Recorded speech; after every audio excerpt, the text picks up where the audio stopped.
ويبقى وجه ربك ذو الجلال والإكرام كل نفس ذائقة الموت بل أحياء عند ربهم يرزقون। সম্মানিত মুসল্লিবৃন্দ, সম্মানিত সংগ্রামী জনতা, আজকে আমরা জুলাই বিপ্লবের সম্মুখ সারির যোদ্ধা বীর শহীদ শরীফ ওসমান হাদির নামাজে জানাজা আদায়ের জন্য সমবেত হয়েছি। তিনি শাহাদত বরণ করেছেন। আমরা আল্লাহর কাছে দোয়া করি আল্লাহ তাকে যেন শাহাদতের মর্যাদা দান করেন, জীবনের ত্রুটি বিচ্ছুতিগুলো আল্লাহ তাআলা মার্জনা করেন, কবরকে জান্নাতুল ফেরদাউসের টুকরা বানিয়ে দেন। এবং তিনি যে স্বপ্ন দেখেছিলেন আধিপত্যবাদ বিরোধী একটা ইনসাফ ভিত্তিক সমাজ যে প্রতিষ্ঠা করার স্বপ্ন দেখেছিলেন, তার পূর্ণতা দেওয়ার জন্য দেশবাসীকে আপনি তৌফিক দান করুন। ধর্ম মন্ত্রণালয়ের নির্দেশনায় বাংলাদেশের গ্রামে গঞ্জে শহরে বন্দরে সব মসজিদে আমাদের ভাই জনাব শরীফ ওসমান হাদির জন্য দোয়া, খতমে কোরআন, জিকির আজকার সম্পন্ন হয়েছে।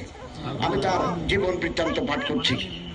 1993 সালের 30 জুন ঝালকাঠি জেলার নলছিটি উপজেলার জন্ম নেওয়া কবি শরীফ ওসমান হাদি বাংলাদেশের স্বাধীনতা ও সার্বভৌমত্বের প্রতীক হয়ে উঠেছেন। তার ক্ষুরদার যুক্তি, দেশপ্রেম, মানবিক মূল্যবোধ, দৃঢ়তা দিয়ে তিনি তার দেশকে ভালোবেসেছেন।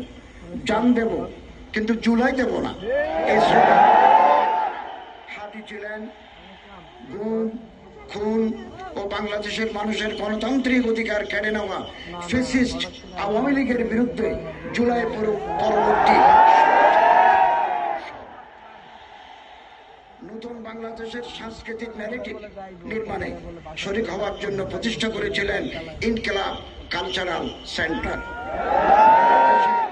সার্বভৌমত্ব বিরোধী খুনিরা 12 ডিসেম্বর দুপুরে জুমার নামাজের পরপরই তাকে গুলি করে 18 ডিসেম্বর 2025 রাতে সিঙ্গাপুর জেনারেল হাসপাতালে শাহাদত বরণ করেন বীর ওসমান হাদি।